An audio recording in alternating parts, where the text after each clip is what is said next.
Eiffel tower की ऊंचाई 330 metre, हमारा चिनाब पुल 359 मीटर।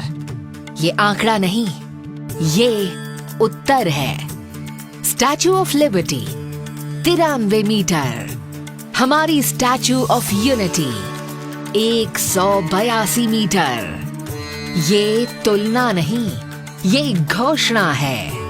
भारत ने तय किया है, अब वो सबसे बड़ा होगा, सबसे ऊंचा होगा, सबसे तेज होगा। एक प्रधान सेवक, एक दशक, 30 असंभव सपने जमीन पर उतरे।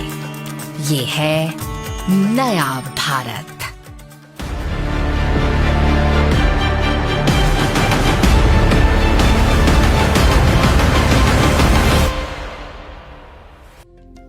आसमान से ऊंचा भारत, नजर उठाइए। जहां जमीन खत्म होती है, वहां से भारत शुरू होता है।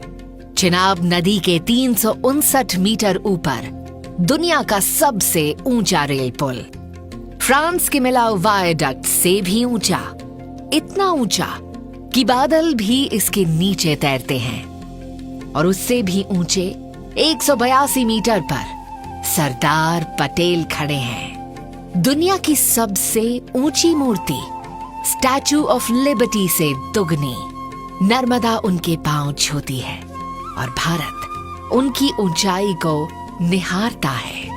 13,000 फीट पर सेला सुरंग, 10,000 फीट पर अटल सुरंग। जहां पहुंचना कभी मुश्किल था, वहां आज भारत रास्ते बना रहा है। 14 किलोमीटर जोजिला सुरंग, एशिया की सबसे लंबी। कश्मीर और लद्दाख जो 6 महीने कटे रहते थे, अब साल भर जुड़े हैं। ये ऊंचाई नहीं, ये भारत का स्वाभिमान है। जोड़ता है भारत। ब्रह्मपुत्र जो नदी नहीं, एक समंदर है। बोगीबील पुल 4.94 किलोमीटर, ऊपर सड़क, नीचे रेल।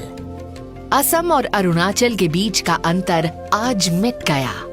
लोहित नदी पर 9.15 किलोमीटर, भूपेन हजारिका सेतु, जिनकी आवाज ब्रह्मपुत्र जितनी बुलंद थी, उनके नाम का पुल भी उतना ही बड़ा है। ये पुल 60 टन के युद्धक टैंक का भार उठाता है। और फिर अरब सागर के पार अटल सेतु 21.8 किलोमीटर, भारत का सबसे लंबा समुद्री पुल। मुंबई से नवी मुंबई 70 मिनट से 20 मिनट। 272 किलोमीटर, 38 सुरंगें, 927 पुल। उधमपुर श्रीनगर बारामूला रेल लिंक परियोजना। कश्मीर आज भारत की रेल से जुड़ा। ये सिर्फ कनेक्टिविटी नहीं है, ये नई शुरुआत है। रफ्तार का भारत 1386 किलोमीटर, दिल्ली से मुंबई, भारत का सबसे लंबा एक्सप्रेसवे। राजस्थान का रेगिस्तान, मध्य प्रदेश के जंगल, गुजरात की धरती। और उसी रास्ते पर कभी भी IAF का लड़ाकू विमान उतर सकता है। 594 किलोमीटर गंगा एक्सप्रेसवे, पूरा उत्तर प्रदेश एक धमनी से जुड़ा। 340 किलोमीटर पूर्वांचल, 296 किलोमीटर बुंदेलखंड। वो जिले जो भूल गए थे, उन्हें याद किया गया।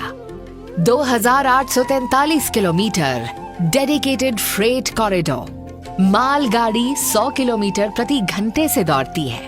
और 180 किलोमीटर प्रति घंटे RRTS, दिल्ली से मेरठ।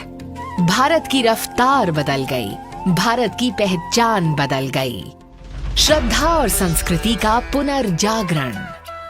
सिर्फ एक घंटी की आवाज और 5000 साल जिंदा हो जाते हैं। काशी विश्वनाथ धाम 3000 वर्ग मीटर था, अब 50,000 है और बाबा के मंदिर से मां गंगा दिखती हैं। सदियों में पहली बार द्वारका, भगवान कृष्ण की नगरी, बेट द्वारका उनका सबसे प्रिय घर, सुदर्शन सेतु के दोनों किनारों पर बने पैदल पथ, वॉकवे, दीवारों पर श्रीमद् भगवत गीता के श्लोक, अरब सागर की हवा है, कृष्ण का आशीर्वाद है। ये इंफ्रास्ट्रक्चर नहीं, ये सभ्यता की वापसी है।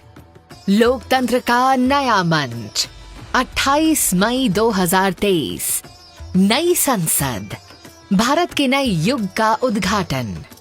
लोकसभा में 888 सीटें, राज्यसभा में 300 और बीच में सेंगोल, वो राजदंड जो 1947 में चोल परंपरा से भारत को मिला था।